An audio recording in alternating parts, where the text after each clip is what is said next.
I really missed the countdown. Welcome. It's August. There's a little bit of a smaller group here. I think people are already starting to leave for Wikimania. This is a segment in which I ritually butcher people's names as I attempt to welcome them to the foundation. So we'll start with Victoria in fundraising. Victoria, are you here? Wonderful. Welcome. Victoria will be working with our store, and we have a bunch of conversions. Arlo is in Canada. Let me just run through the conversions real quick, and then we can clap for them all at once because they've already been with us, and that's been fantastic to have them. So we've got Arlo, Keegan, Nick, Erica, and Jessica all coming on board as full-time employees, which is fantastic. Where is Emanuela? Right there. So welcome Emanuela for recruiting. And then Joel with engineering, and he is in Utah. So yay, Joel. Hopefully he's watching. And then we have two interns. We've got Josephine in OIT and Segun in legal. Josephine, are you here? Wonderful. Welcome. I don't know if Segun is here. No. Otherwise, I'd ask him about how to pronounce his name. We skipped over Anniversaries last month, which is a little bit of an oversight. So we'll be doing a little bit of catching up on that. But I just want you to regard who has been here and for how long, which is pretty awesome, including some of our 4-year anniversary people. So we have cupcakes to celebrate this. These are our May and June anniversaries. And it's kind of cool to see that. Next slide, please. And we have our July and August anniversaries. And I want to particularly, of course, point out Brian at a whopping 8 years. Yay.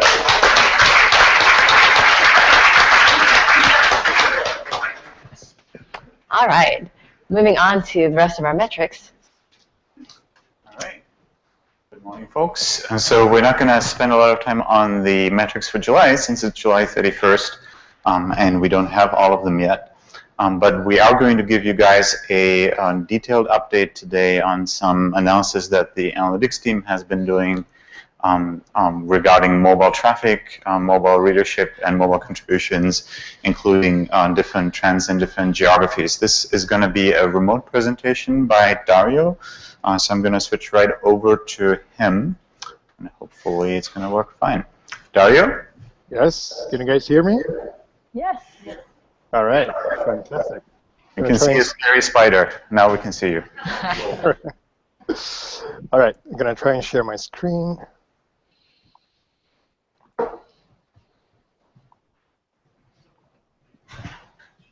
Okay, is it working fine?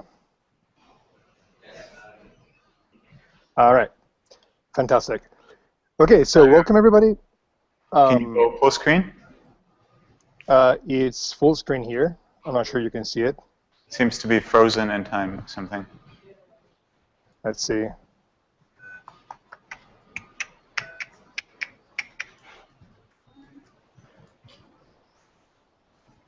Any better? Nope. We can hear you, but maybe the video feed just can't make it through your connection. Let me try again.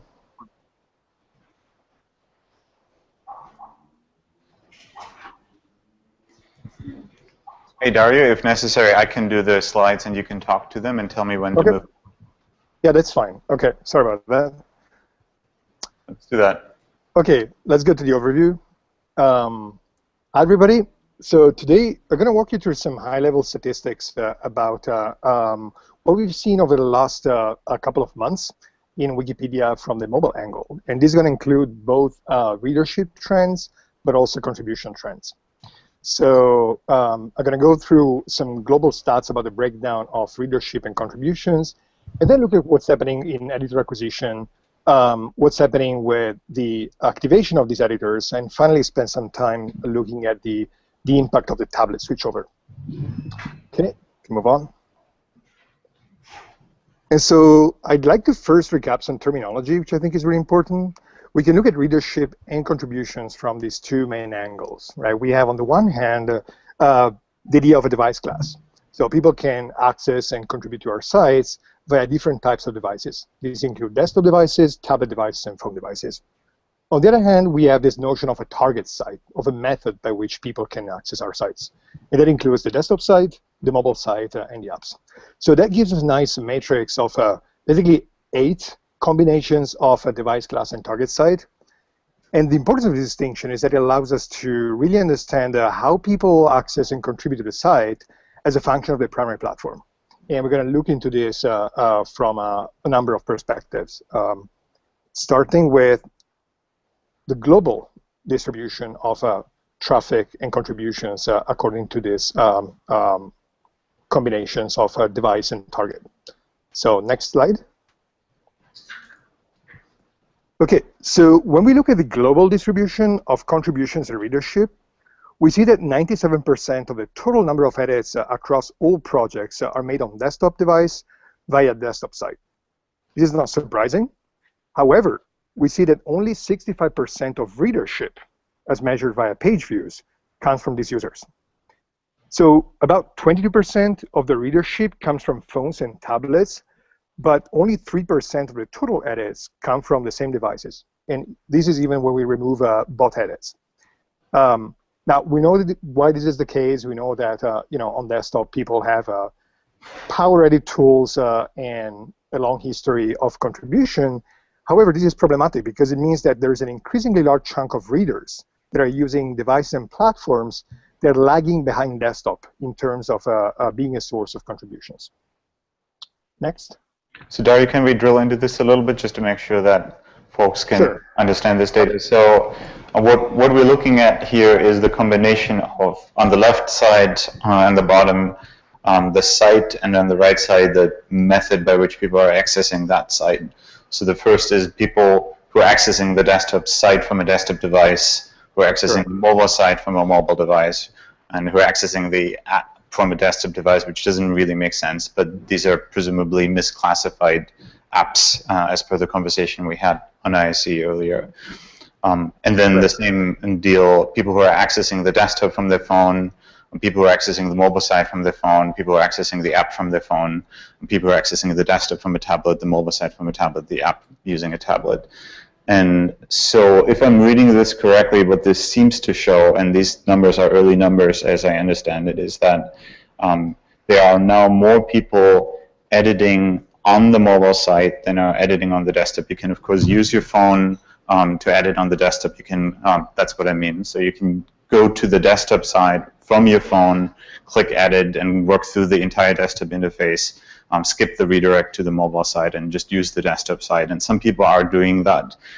Those are the left, this number here, the percentage of edits on, actually, is that the right one? Yeah, so this is the total percentage of edits over a period of 3 months, from the last 3 months. This is on desktop from phones, right? This one here, correct, Leila? Yes. Yeah. So there are more people who are editing on the mobile side using phones than on the desktop side using phones, correct?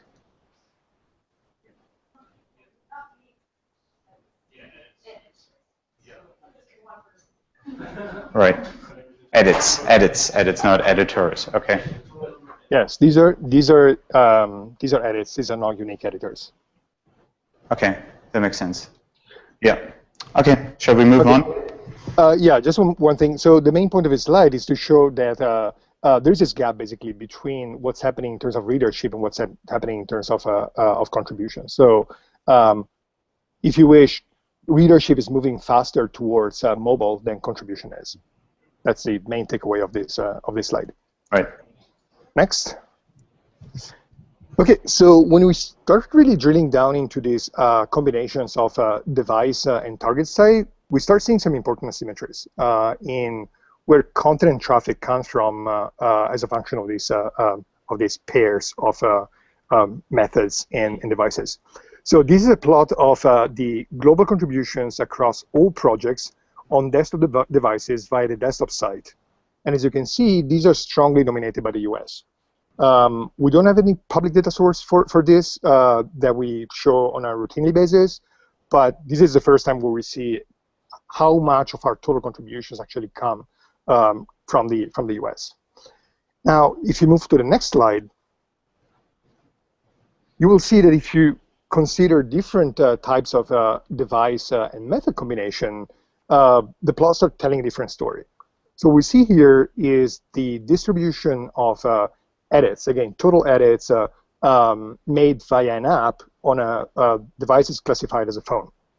And what you see here is that we have patterns that start to emerge, like, for example, India and China, they start standing out when it comes to app usage compared to desktop.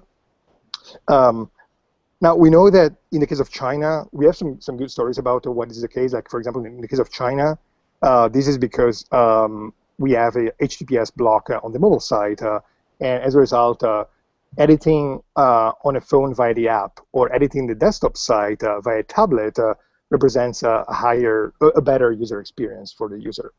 And as you can see, this is a much smaller number of edits. The scale on the right gives you a sense of how this compares to the previous one. So it's order of magnitudes below what we see on desktop, but it's still a different distributions, which I think is an important message about how people are using our different channels to contribute to our projects. Next. And so the differences become even more readable when we just focus on countries in the global south. So this shows the distribution again of total edits as a function of these pairs of devices and methods. And as you can see, contributions on the mobile site are generally skewed towards India, the Middle East, and Brazil in the global south. China, as we said, is leading contributions via the desktop site on tablets and also via phone apps. And the reason why I think this is important is that, so aside from the global north, global south distinction, this is really showing that mobile is becoming a leverage for driving traffic and contributions in countries where desktop devices are not necessarily the most common platform. And I think this is particularly critical because of a number of reasons. So first off, we know that desktop traffic is showing some indications of a drop, especially in Western countries. I'm not sure, Eric, whether you're going to come back to that, but that's an interesting data point that at some point we should highlight. We also know that projects outside of English Wikipedia are seeing growth in active editor numbers.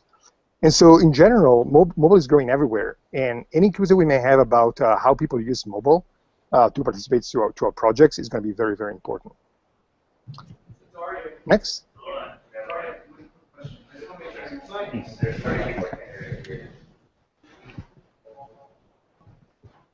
Next.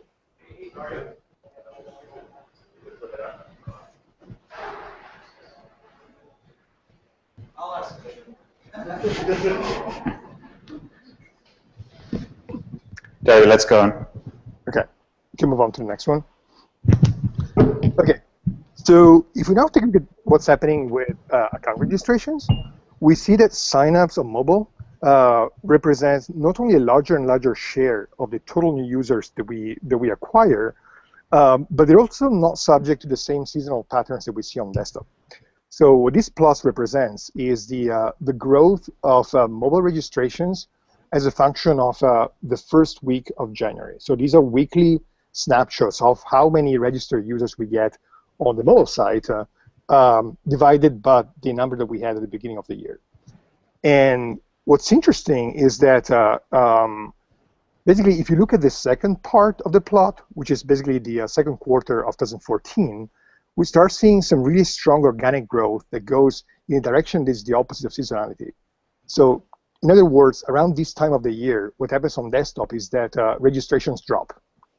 And what we see here is that mobile registration are actually going against seasonality, and we see a pretty steady growth in many, many projects in the second quarter of the year. Next. And so what happened in 2014 in the first half of the year is not just interesting from a standpoint of registrations, but also from a point of view of what people do on the site in terms of contribution. So we saw a tremendous growth in mobile in terms of editor activation. And just to recap what we mean by editor activation, that's basically the proportion of users who edit Wikipedia among the total users who registered to the site. So I want to call out the fact that in the first half, and especially in the second quarter of the calendar year, there was no major feature release when it comes to mobile. So what we see here is really organic growth that happened, and it started really to take off around the month of of May. And there's a point in time where the activation that we see on mobile actually surpassed the activation we see on desktop. So in other words, the percentage of registered users who edit on a desktop site has remained really flat. If you extend this plot back in the past, it's going to always fluctuate between 20%, 24%. And what happened over the course of the year in mobile is that we started seeing not only this trend grow, but really surpass desktop during the second quarter of the year. And obviously, this doesn't mean that in terms of total numbers, mobile is growing faster, but in terms of the proportion, we see something that is indicative of a very strong growth in activation. And this is not just true for the English Wikipedia, but if you move on to the next one, you'll see that this happens to other projects in different languages. This is Russian Wikipedia. Next one is French Wikipedia, and so on. So if you move on to the next slide, so what I wanted to highlight is also the fact that this is not just related to users who register and complete their first edit. Mobile is also driving new active editors at this stage at a faster rate than desktop. And when I saw this plot, to me, that was mind-blowing because, again, the rate at which we get active editors from desktop has remained pretty steady over time. And look at what happened with mobile. So there's been a growing trend over time.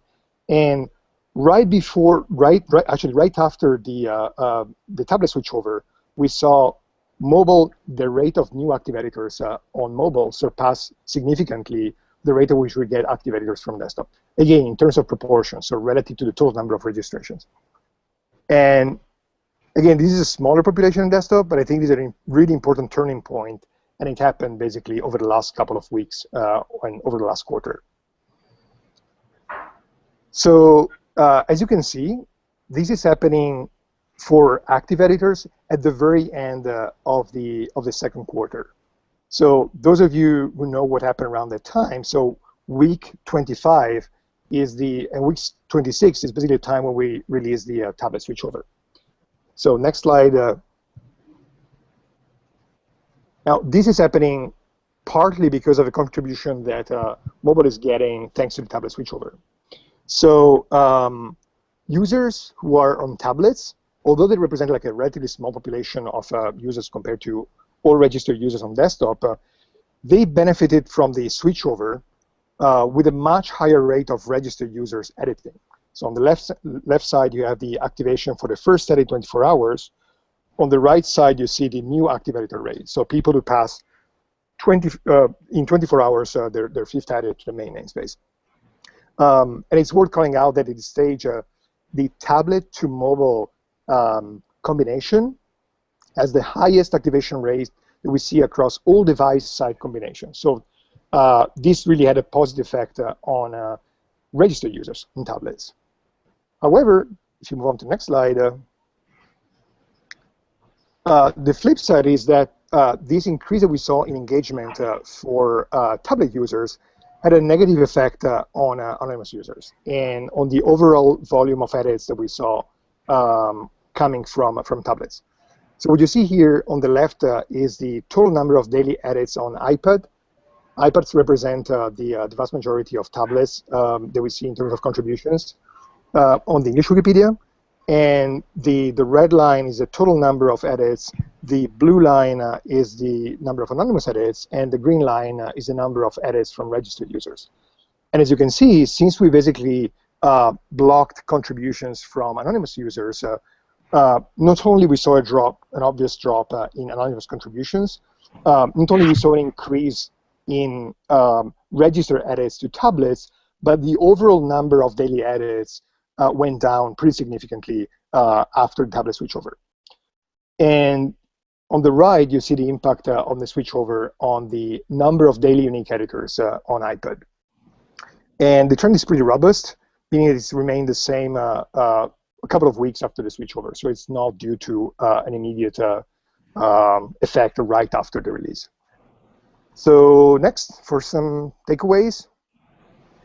So first off, mobile is really helping us reach new markets. However, we still see that there's a massive gap in global contributions on mobile with respect to desktop when we compare it to how people access the site. So in other words, growth in mobile contributions is not yet tracking the fast shift that is occurring on mobile when it comes to traffic.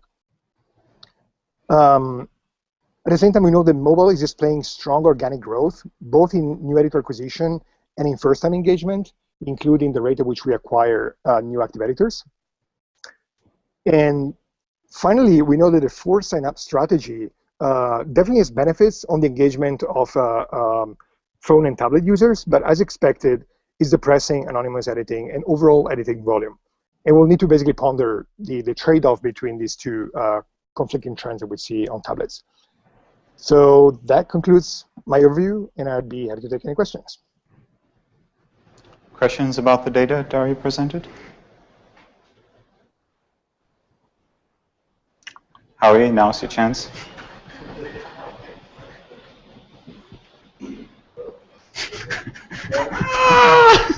Oh, okay, cool. Hello, Dario. This is awesome. I have a specific question on your slide 7. So this is the one where you have contributions, the purple chart. So if I'm reading this correctly, this means that on tablet we actually get more edits from India than all of the US. Is that right? So slide 7, this is only for the global south. Oh, okay, only for the global south. Okay, yeah. Never mind then. We do have all the complete series, so we can follow up. We have all the complete series for each pair, both for contribution and traffic. So this is just highlighting what we see in the global south. Okay. Okay, thanks. So, and we have a question from IRC just about what exactly the current mobile experience is when it comes to anonymous editing. So I'll just show you, actually, let's do it here. So the way the mobile site works right now is, let's see, all right.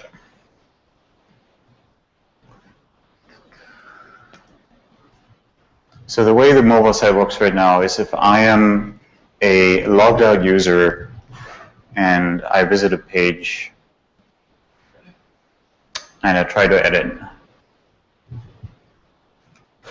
I get this little call to action to log in. So when we changed the default for tablets from the desktop experience to the mobile experience, this also came with that change. So previously, anonymous editors would be able to edit on the desktop side. They still can. They go to the desktop side and use that to edit. So if they switch over, they can still edit anonymously. But if they're on the mobile side, they get this little call to action. And what Dario is basically talking about is that a trade-off that we want to make, getting more people to log in, getting more people to make their first edit as a result as registered users, but at the cost of losing anonymous editing. And that's a conversation that's going to continue in the coming weeks. Okay. Dario, anything else you want to add? Shall we move on? Okay, well, let's get to the next presentation. So related to mobile, we also have an update from Dan Gary. Dan? Yes. Dan is going to give an update on the iOS app as well as some of the first learnings from the Android app release. I'll run the slides. Go for it. Hello, I'm Dan Gary. I'm the Associate Product Manager for Mobile Apps. You may know me from presentations such as we launched an Android app, and I'm here today to tell you we launched an iOS app. So, yeah, download it now. Seriously. Well, no, don't download it now. Listen to me. But afterwards. Right, so those of you that were at Metrics last week will be familiar with this. So the features that the app has is it's a lot faster. You can edit logged in or logged out. So like Eric was saying about the anonymous editing experience, you can edit anonymously on the app. We've got save pages, so you can read articles offline. You can look at your browsing history so you can get lost reading Wikipedia and then just go right back to where you were. We support different languages, so that's both in terms of internationalization and localization. The app's very well localized. And if it's not localized in your language, get on translatewiki.net and localize it for us. And also, you can access different language Wikipedias. And Wikipedia Zero, that thing that, as I said last time, you may have heard of about zero-rated access in the developing world. So, what does it look like? It looks like this. There's a lovely picture of an Atlantic puffin, which I actually think was featured on Commons as the featured picture a few days ago, which I'm glad we picked that article for this screenshot. Yeah, so it's, in a lot of ways, it's very similar to the Android app. We're trying to keep them quite consistent with each other. So, yeah, this time you can read about puffins instead of icebergs, because my last presentation was all about icebergs. So, how many people? Well, we launched it an hour ago, like literally an hour ago. So, I don't know. We'll find out.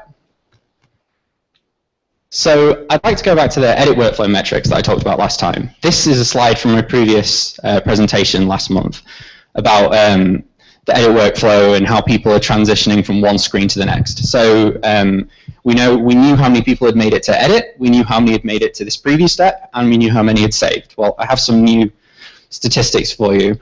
We broke this up into registered and anonymous. So what happens here is that there were 30,000 registered users that made it to the edit, and there's 390,000 anonymous users. But this bit is the shocking bit, right? Like, of those that made it to edit, if you were registered, 50% of them made it to the preview. If you're anonymous, 7.4. So, you know, that's interesting information for us to work with. Clearly, anonymous users are having some kind of trouble with this screen. You know, I wonder why, right? So, but this bit's interesting, right? So, but once they've made it to the preview, registered and anonymous, like transitioning from preview to save, was basically the same, 59% as compared to 56%. So, people aren't having trouble with that screen, but they are having trouble with the edit screen. So yeah, just to summarize, there's a really large disparity between how well registered and anonymous users do at the first step of the editing workflow, like once they hit edit and once they're looking at the editing screen. And in fact, yeah, anonymous users are over 7 times as likely as registered users to hit back after hitting edit, which is scary, right? And you know, the overall conversion is 10%. 10% of people that make it to edit then make it to the preview, but splitting it up shows us some scary things. So yeah, it's kind of, you know, now I'm probably going to end up trying to sell the visual editor, right? But it's not that surprising. You go to the app, you read this lovely article, you think, oh yeah, maybe I've got something to add. You press edit, and then in particular, because you're on a mobile screen, none of this correlates to anything that's on here. At least as Wikipedians, we might know that these things correlate to this bit, but you know, even so. So they think, oh well, I'll tap edit, right? Cool. I want to change the like something in the lead section. They can't find it. So, you know, registered users will know that, anonymous users won't. So we have a couple of ideas for ways that we can deal with this actually. So like we're considering so that when someone taps edit, it will actually scroll them down here and start them at this bit of wiki text, so that when they tap edit, the wiki text that they see actually correlates to what they're seeing on screen. In the long run, we'd like visual editor, but that's a much larger undertaking. So the other thing I'd like to talk about is we launched an onboarding screen. So this is in the release of iOS, which you're all going to download, and it's also has been released to Android as well. So the first time you start the app, you see this screen. Create account, already have an account login, and skip. It only shows once, so it's just the first time you launch the app, unless you clear your data to make it show again. But yeah, but how effective is it really? So we did some user testing of it originally, and everyone pressed skip. But the important thing to know about that is that when you put someone in a testing environment, give them your phone and then show them something, they're going to take the path of least resistance a lot of times. So what we did learn from that user testing is that people could find the skip button, which is important, right? We don't want to just be a pain. But so of the people that saw this, about 11% tapped create account, about 10% tapped login, and about 80% skipped. So what effect did this have on mobile registrations? Well, this is the effect it had. So the top line here is total registrations. So a massive increase in total registrations. And in particular, the purple line is the Android app. So, and the orange line is the mobile total. So on the day that we released the onboarding to Android, the Android app was actually responsible for the most registrations, higher than desktop. But it's also pointed out some slight data inconsistencies in that this downwards trend is a slight artifact of the way that the data is collected.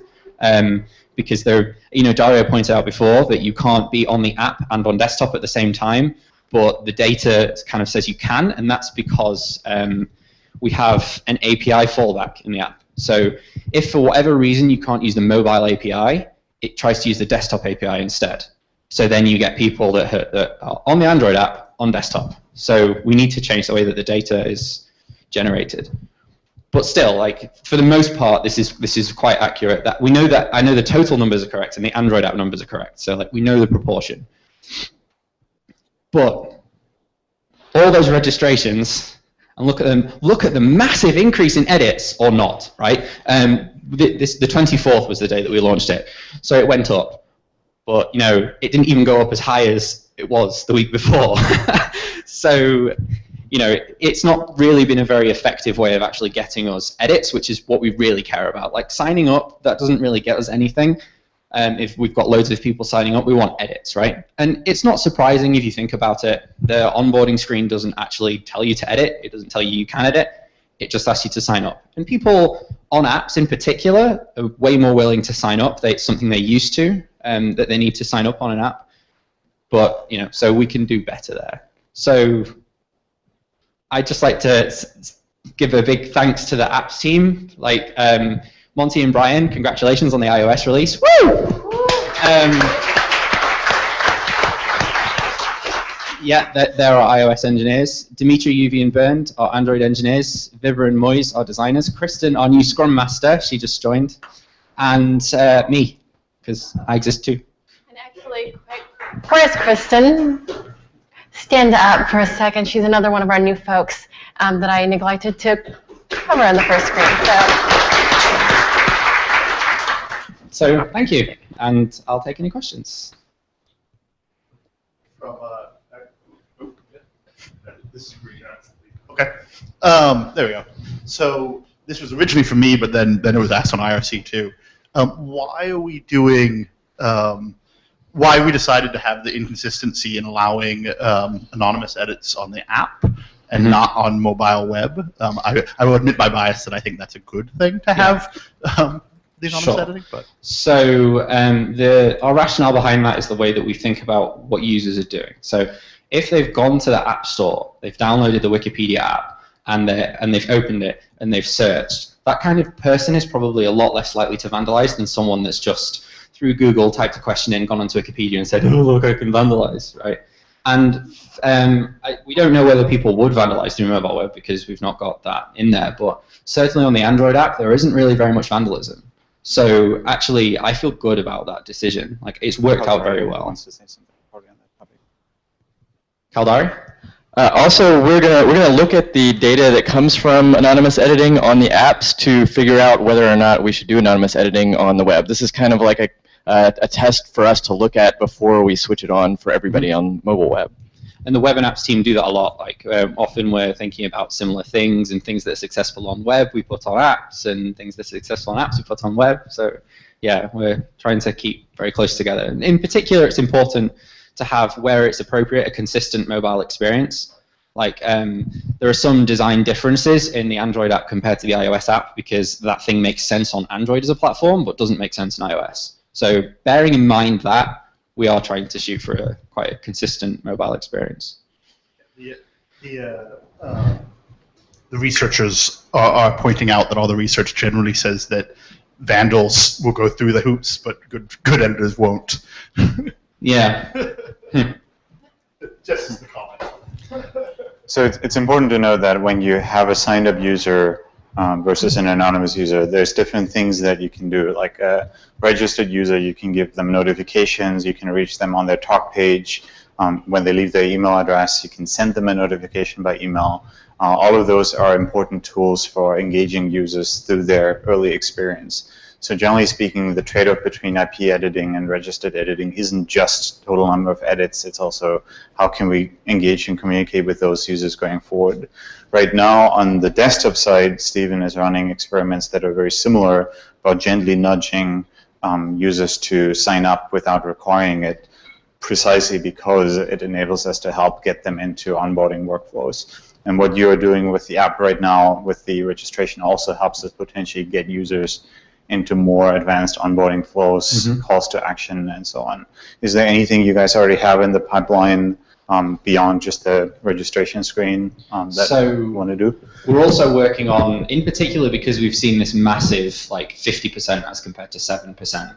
We're also working on an onboarding experience the first time that someone on the app taps edit to help them. It's going to be fairly lightweight. Like it doesn't make sense to have like this full massive Wikitext tutorial, right? But basic things, little things that we can do like that to try and make the experience a bit less scary and hopefully get people to edit. And like I said, potentially starting the edit page when you tap edit, starting it actually at the Wikitext that corresponds to what they can see. Because on desktop, you can look around on your screen and see that, but on mobile, you have to scroll, right? So it's not surprising, tap edit, I don't know what this is, back, right? So those are the two things that we're working on. So generally, my guess is that where we'll land across devices is most likely that we'll allow anonymous editing, but gently nudge people to sign up, and that's sort of the pattern that's starting to emerge. Yeah. Okay, so let's move on. Thank you, Dan, and congrats. No. I have a microphone now. So we should have Marielle Holtz on the phone. Marielle, can you hear us? Yep, I can hear you. Can you hear me? Yes, we can hear you. So okay. Introducing Marielle, who is an outreach program for women intern with us, and she's been working with us on a new citations experience for Visual Editor. Marielle, do you want to say a few words and then I'll give a demo? Sure. I mean, I guess the idea is to make citing works a lot easier in Visual Editor, in particular right now, but in general for Wikitext too, hopefully. And the idea is we have a service which we've called Citoid, and that service can perform lookups and provide a citation. So currently we have support for URLs only. So the URL goes to the service. The service says the author is Susie, and the title is "This is a great book." And then on the other end, Visual Editor will use citation templates and fill it out with that information, and then insert the reference into the page. So that's a basic overview. I don't know if I missed anything there. Okay, so what we have right now is a new service that's running in Wikimedia Labs that you can contact from an application, and that will take any sort of set of URL identifiers and try to turn it magically into a citation. And right now, the only way you can use this is by installing a little user script, because it's still running inside Wikimedia Labs. It's not fully ready for production yet. There's still some bug fixes that we want to make. But I have this user script installed here, so I can show you what it actually looks like right now. Now, keep in mind that the actual final user experience is probably going to be different than what we're showing right now. But what we have right now is when you want to make a citation, so if you don't have the user script, what you see in Visual Editor when you want to make a citation on English Wikipedia is that these little identifiers, website, book, news, general, and basic. And those basically map against templates that are very commonly used on English Wikipedia for the purpose of citations. So the most commonly used templates, and Marielle, do you mind muting yourself? Right now there's a lot of background noise right now. Oh, Thanks. sorry. So these commonly used templates render the citation in a standard form, but there are also like lots of form fields to fill out. So if I wanted to say, information that requires a book citation. So if I wanted to add a citation to a book, the way I would do it is I would fill in the title, fill in the name of the first author. If there are multiple, I can add additional parameters, year of publication, location, the specific pages of the book that I am citing, and so forth. So that's actually a lot of typing just to get a citation into Wikipedia. The interface is a lot nicer now than it used to be. We didn't have this pretty form a few months ago, so they improved that, but there's still a lot of manual data entry required. That's true for wiki text editing as well. Like there is a little helper script in the wiki text editor that you can use to like put in an ISBN number, and then it populates some of this, but it's not very powerful yet. What this new Citoid service does, it actually swallows a lot of different URLs. So I've got a few demo links here. So this is an example of an Amazon.com URL. So you can, it's not necessarily the recommended way to cite a book, but if that's what you have in your browser, you can use it. So then you would use this cite from URL. We might actually make this cite from URL, that's an option among many, into the default when you click on cite, once this is a bit more mature. But right now it's just a little proof of concept with the current service. So I'm putting in the link to the Amazon URL. And what you see is that it put in a footnote, and it actually added the reference, beautifully formatted, to the bottom list of references. And if you go into the actual citation editor, you will see that it put in the name of the book, title is MediaWiki, the ISBN number, the publisher, even the location of the publication, Daniel J. Barrett as the author. So it did all the information extraction for you, no typing required. Now, let's take another example. Let's say I have a link to a New York Times page. So I do the same thing, cite from URL, put in the New York Times URL. Again, it magically added a citation to the bottom of the list, added the title, the newspaper, publication date, etc. And it uses the correct template. So in this case, it automatically knows that this is a book, this is a news source, and so on and so forth. So I'm not going to show the other two because they are basically the same thing. You can do it with a scientific journal. You can do it with a set of websites. But I want to show you, in addition, is just how many of these different sources are supported. So what we're using is an existing open source software called Zotero that's been around for a long time. It's a browser extension, among other things.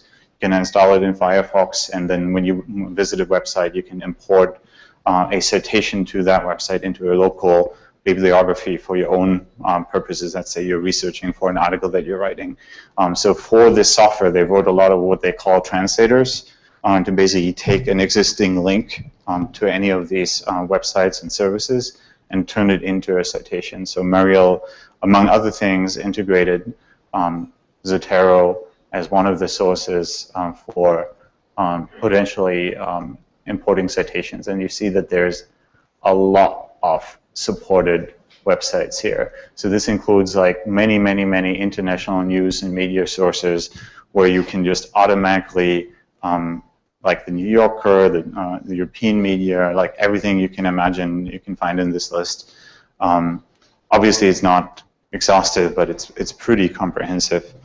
And what you're actually looking at here is the test suite that was set up by the Zotero project, where they regularly check if those translation services are still working. So if one of these tests fail, we can just suppress potentially the translation service for that particular news source and say, okay, this is currently not supported because they've changed like the format of their web page or something, and it takes some fixes. So this is also a good example of us working with another open source project to leverage a technology that already exists, because if we tried to create all of this on our own, we would have 6 people working on it for 2 years, and we would still not have what they have already. Marielle, do you want to add anything to that? Not in particular. So just an explanation of what happens if Zotero doesn't know about the service. Is the URL just goes to a really very naive scraper, which basically only picks out the title of the website and the title of the page, and then the date accessed. So that's the fallback behavior currently. And then of course, in the future, the ideal would be to also pull in other data sources. So we're exploring using WorldCat data, and that would be a better source for printed materials. Zotero works really, really well with online journals. That's really the sort of the thing it's best at. And then and so there are other sources of information. And then in terms of citing things by other identifiers, we're looking into using Crossref for DOIs and accept that sort of thing. So that's sort of where this is going. At present, it's really just Zotero and then that naive scraper, and it's for URLs only. So the other source you mentioned was crossref.org, which we would integrate for DOIs, which are document object identifiers that are typically used, especially in scientific publications. So a very broad range of sources will eventually be supported by either just putting in a link or putting in a number. Now this Citoid service, as it is called, will not only be useful for Visual Editor, but for any other application that needs to deal with citations as well, including the Wikitext editor. So if people want to integrate a nicer way to generate citations in Wikitext, they can use the exact same service, and since most of our users are still using Wikitext for editing, it's also going to be helpful in the day-to-day work of the community today. Thank you, Marielle. I think this is a pretty big game changer for the way citations work in Wikipedia, and I'm really excited to get this out the door soon. So please join me in an applause for Marielle's work.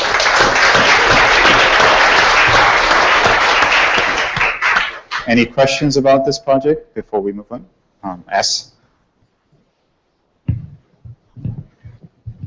Yeah, it's fantastic. I was wondering, is there a micro format or something that websites ought to be using to identify, like, the author of an article or something? Or is all of this has to be custom written to interpret each website?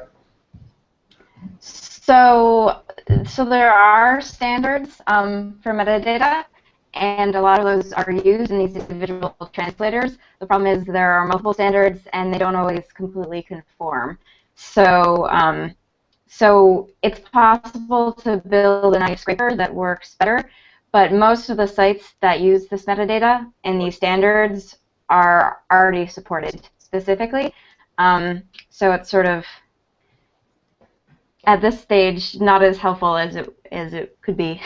But it's definitely something to look into for the naive scraper to see if there are other standards that we could build into it that currently supported sites that do have that built-in metadata could use. So does that answer your question? Yeah, thanks. Yep. Other comments or questions before we move on? You can take one more if you want to. Okay. So thank you, Marielle. We're still going to stay on the topic of Visual Editor for a minute longer, just since we haven't given you guys an update in a while. We're going to show you some of the most recent changes. So Ron Cato from the Visual Editor team is going to just walk through some recent updates. So I think the last time that we've done this was October, so I may be showing some things that have been around for a while and that sort of feel like old news to me and may also feel like old news to you, but we try to make these as relevant and comprehensive as possible. One major thing we did a little while ago is if you click on a link, you can then inspect the link. Yeah, I know how to click. You're ruining the suspense, Eric. Sorry. It used to be, so before my boss's boss ruined it, it used to be that you just got a little drop down with a little call with just that icon here, and you were expected to magically know that that meant link and that you could click it. Now we make it a little clearer, and we actually show you what the link is to. So let me find one that links to something that is not the text. Like maybe that one. No, this one does. This one links to classical music, even though it's actually classical. So there you go. So you can now actually see where a link goes without having to open up the thing and look at it, which we found from our own experience from others that a lot of people are just like curious as to where a link goes, and they like need to open this thing and close it again just to see. We also figured that you can't actually follow a link, because you can't click on it to follow the link, because if you click on it, you get this. So there is now an open button where you can click on it, and it will take me to the page for classical music. Furthermore, whoa, the mouse here is going crazy.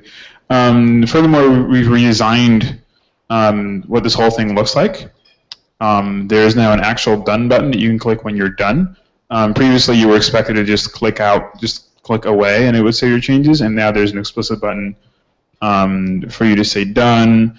There's a remove button that's now actually red, so that you know you're doing something destructive. We also try to describe other things when you click on them. So if you, for instance, click on this image here, it will actually tell you what the name of the image is here, and you can then click on it to go and inspect it. In some cases, so for this one, for instance, for a template, we give you the name of the template. In some cases, we haven't yet done the description thing properly. Like this just says it's a basic reference. I think it's this one that's one of these is not a basic reference. One of these is like a news reference or something, but I forget which one for the moment. If it's like a news or a newspaper or a web reference, it will tell you. In the future, we want to actually make it say the contents of the reference, but we haven't gotten around to doing that yet. Another sort of different main thing that we've done is you can now edit and insert comments. This page seems to be curiously devoid of comments, but some pages have like the Barack Obama page will have like a comment in it saying like, you know, do not change the location of birth or something, or you will be punished horribly.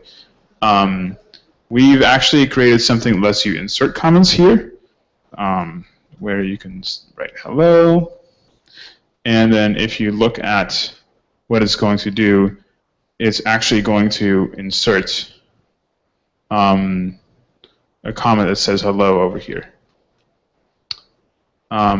In addition, if there are comments already in a page, then they will show up like this, like the little orange bubbles. Although I think we're changing that to gray or something. I don't know. There's something up with that. And you can then inspect these and see what they say.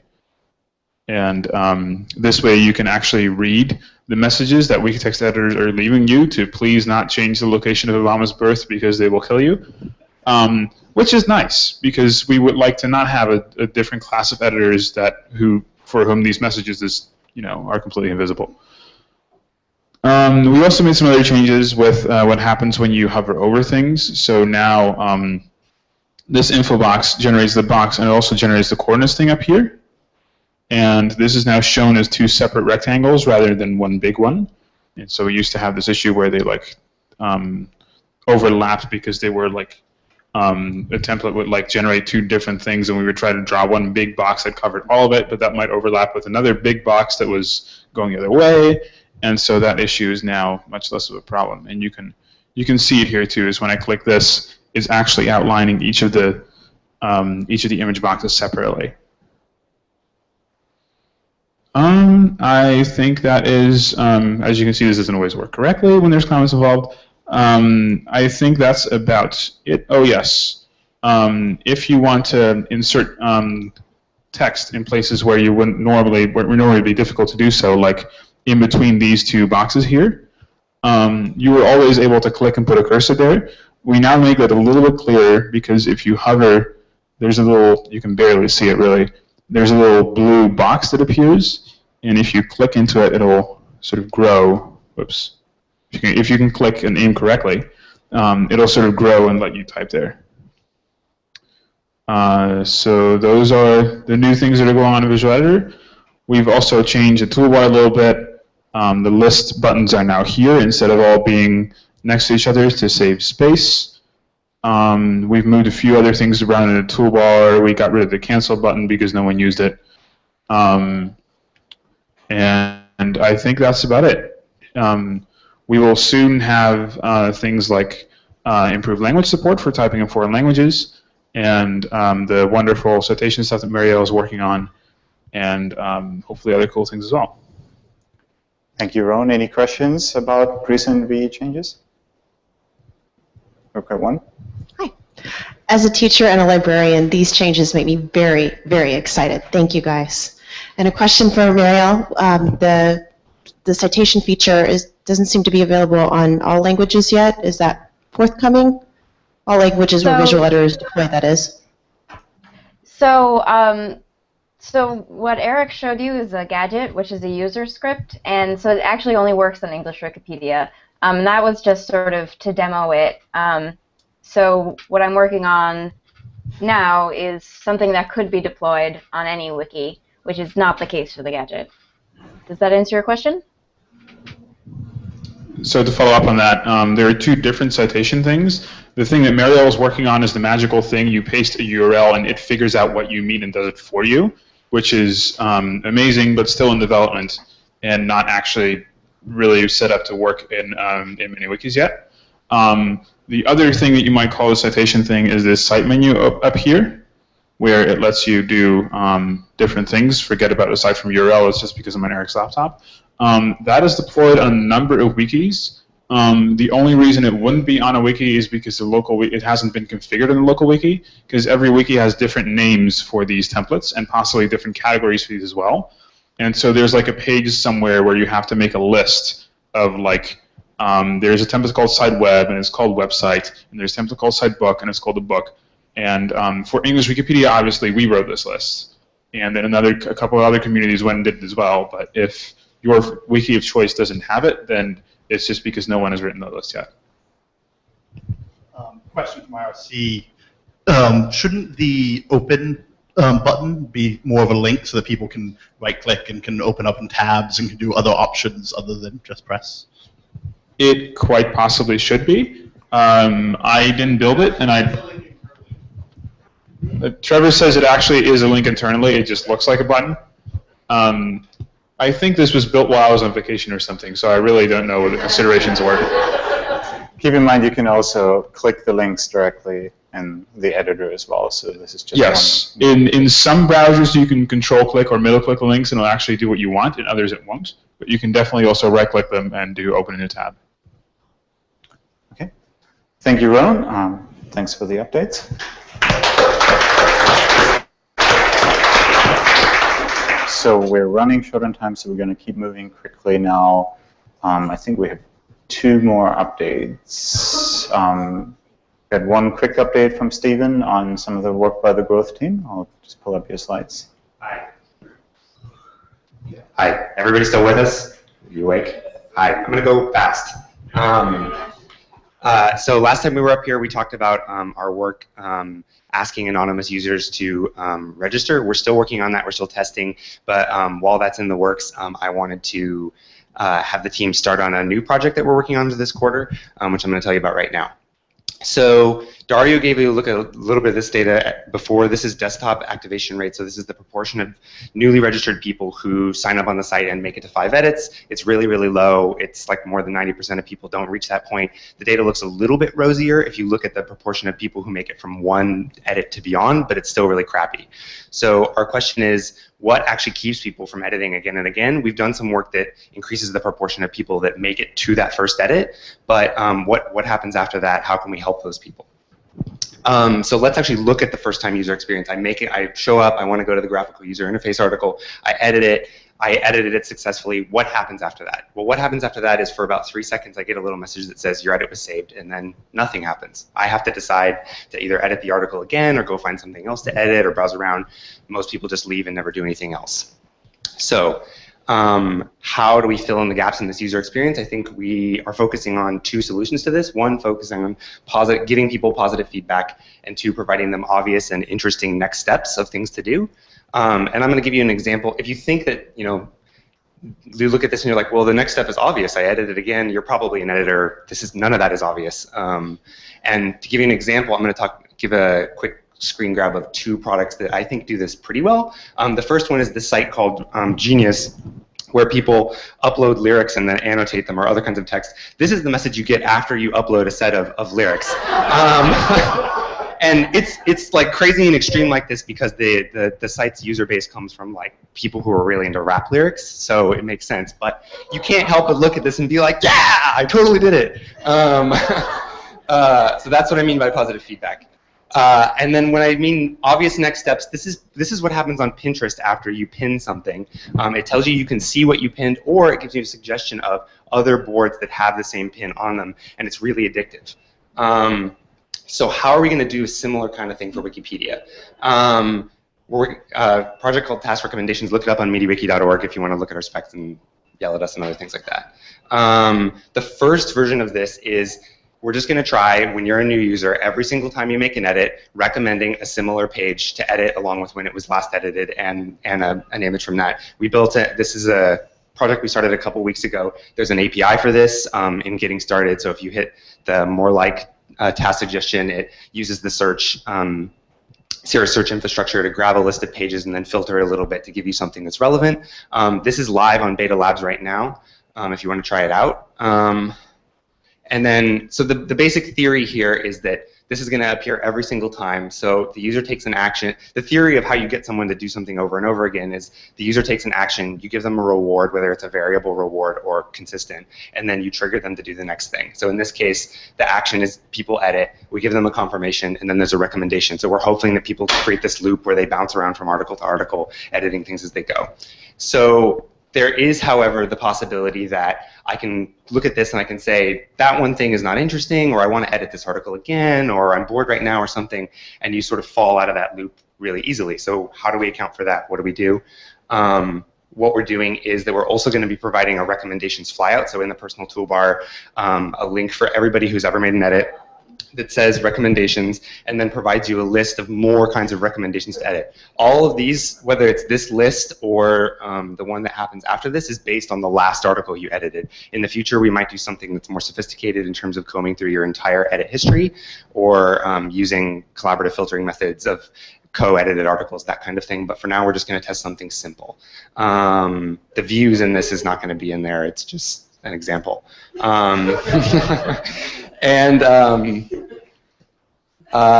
And so what's next? We're going to be doing usability testing on beta labs, including at Wikimania. At Wikimania, for the first time, we're going to have a dedicated booth to do usability testing of this and of mobile and a visual editor and all kinds of things. So please help us man that booth and send people who are either editors now or have never edited to come do that. And then we're going to A/B test it, both of these things simultaneously for new editors. Again, task recommendations on MediaWiki.org if you want to check out the specs in detail and give us comments. Questions? Thank you, Stephen. So forgive me if this sounds like ignorant. I'm not an engineer. Okay. So when you say you can make recommendations, like the obvious choice would be to choose a related topic. Like if I were editing a fashion article, then you would suggest another fashion article. But what about viewing like my history to see where I visited? So if I look up something, would you suggest that if I visited a page, would you suggest that I edit that page also? Even if it wasn't a related topic? Like reading, yeah. Maybe the real barrier to that is that we don't know what people read. No. So we could take the page that you're on and say, here's some similar pages, but we don't track reader behavior for the most part. For now, we're also focusing on people who already edited something because we know that those people have gotten over that hurdle, and the theory is that the easiest thing to do is just give them something next to do rather than take someone through the full pathway of, I'm reading this thing, here's more reader recommendations, and then try and convert them. That's like a much bigger step. Okay, next. Grant making? Yes. Okay. Thank you, Stephen. Okay, so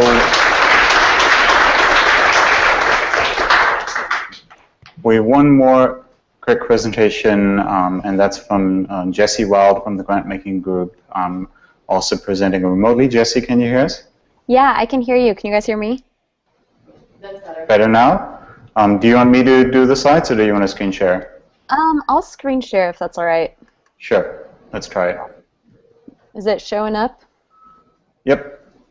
Okay, cool. I know I'm standing in between you guys and lunch, but I'm on Eastern time, so I've eaten.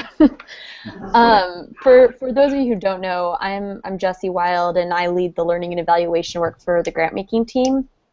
And I'm going to spend the next few minutes talking to you about the impact we are seeing through our grants program, both where we're seeing more of it and where we're seeing less of it. I can't do a presentation without agenda or I get lost. So first I'm going to talk through what was funded and what progress we've seen made towards our strategic goals through the grants that we funded, what we're learning from that, and then how we're going to apply and how we are applying those learnings. So as many of you know, we developed our full set of grant-making programs back in 2012. And funding community projects is a little tough to analyze because there's virtually always lag time, and when we get data back, and attribution is obviously tricky. But we designed the different components of our grants programs 2 years ago to be able to build comparative baselines to inform our movement rules work and strategy going forward. So on this slide, you see a few ways we designed our 3 major grants programs, which are on the right-hand side, in order to be able to do the type of comparative analysis we are finally able to do now, which is looking across different types of grantees, so different types of like individuals, groups, big chapters, small chapters, looking at projects at different stages of development, so seeding new ideas, growing existing ideas, and then expanding some other ones. Looking at projects focused on different intervention points, so readers to super users, new editors to existing editors, and then finally we made sure we had a diverse pool that we funded, so that way we could better understand what investments can do in different countries, languages, genders, etc.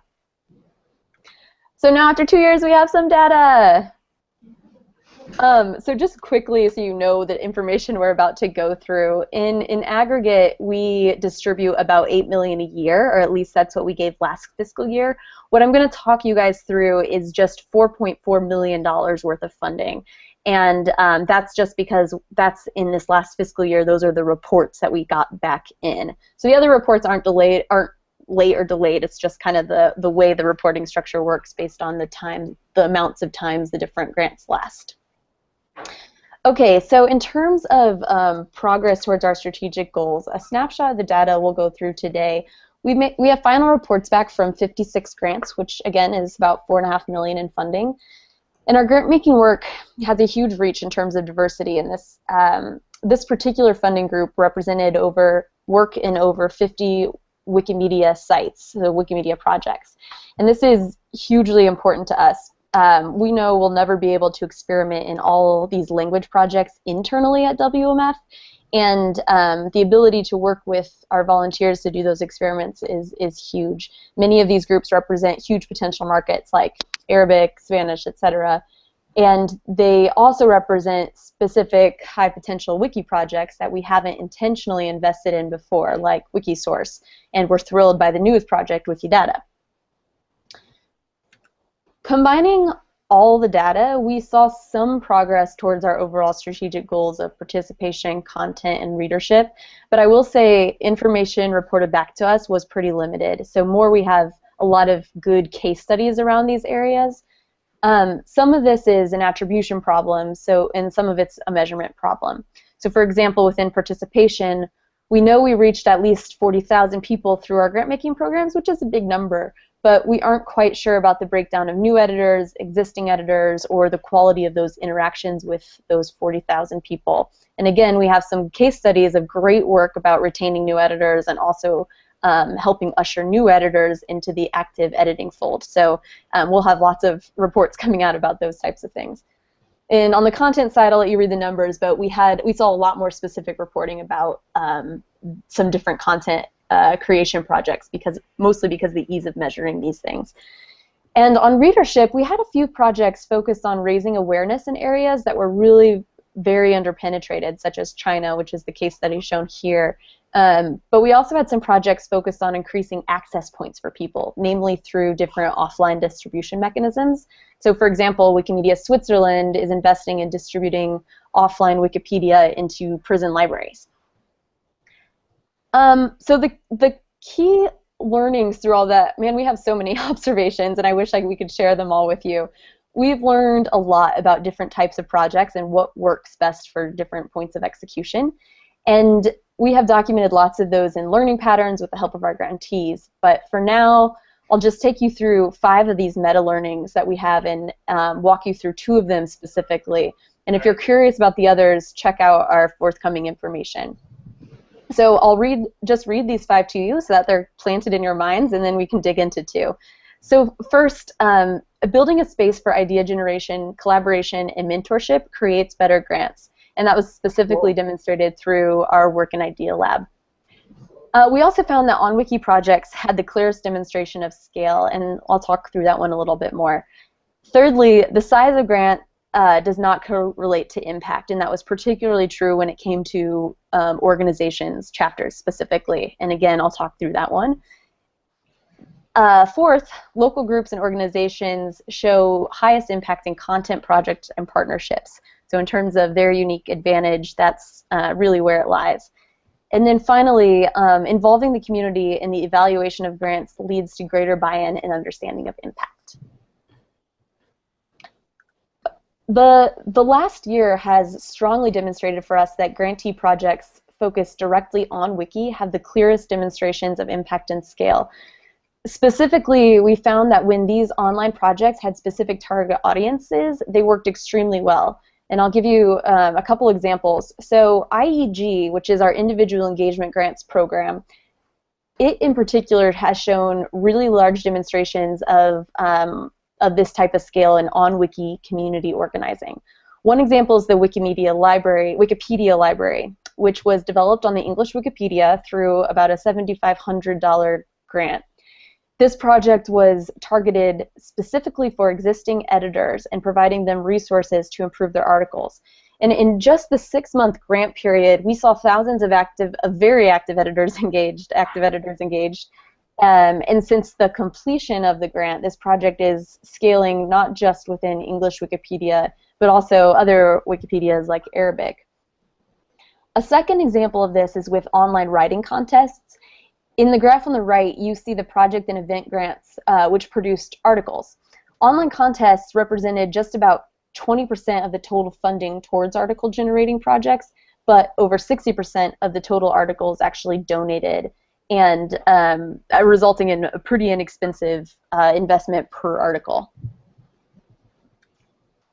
A second and primary data-driven learning we have is that the size of a grant does not correlate to impact. So really, our large grants and organizations need to perform, have some standards of performance that need to be met. So 2 huge caveats with this as I present. We did not dictate what organizations were to report on. So this is the minimum amount of contributions that the groups told us in their reports. So they might have done more than this and just not dug for the data. They didn't know, we didn't require it. And secondly, a lot of the large organizations support regional volunteers to do different programs, and as a result, they sometimes struggle with getting these volunteers to report back the data. So we're working with them on this and how we can try to close that gap a little bit. Okay, so on to these results. On the left-hand side, you can see the total contributions by type donated by both the PEG grantees and the APG grantees. So PEG is the Project and Event Grants Program, and the APG is the Annual Plan Grants Program that are annual plans for organizations. So the amounts of content are relatively similar, with the exception of other media, which APG grantees had some more focus on. But per dollar, which is the right-hand side, we see that the cost per those items is significantly different. And that's because the PEG grants had a median of about $6,000, while the annual plan grants had a median of almost $350,000. So this is concerning in terms of where we're investing. To add to that picture, we saw in terms of participation, absolutely no correlation between amount of investment and total people touched. Again, we know that this is part of the reporting issue.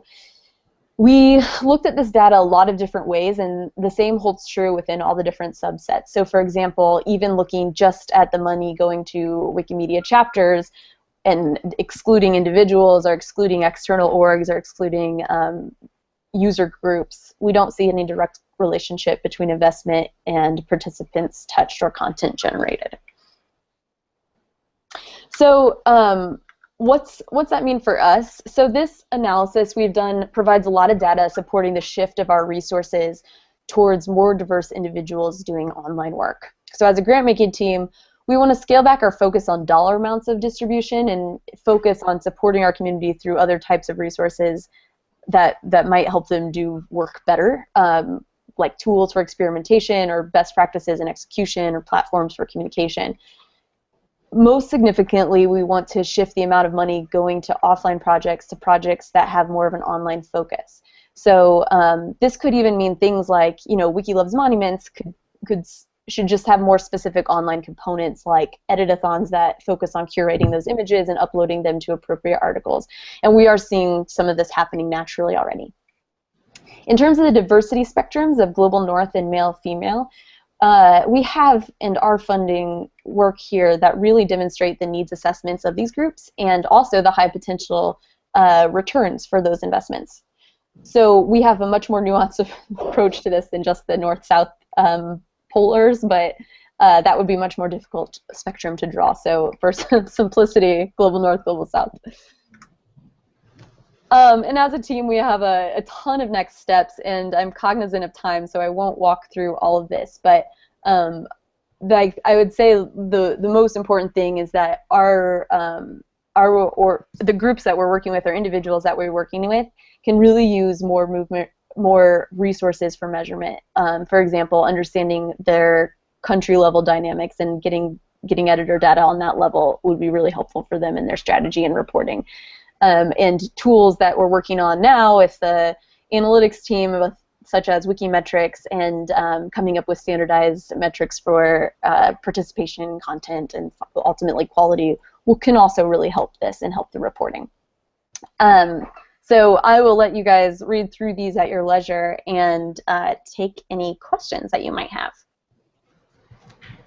Questions about grant making?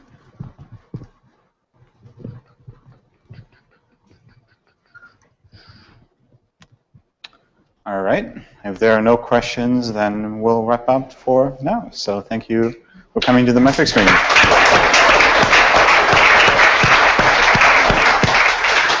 All right, we have lunch, and we also have anniversary cupcakes up here. Yay.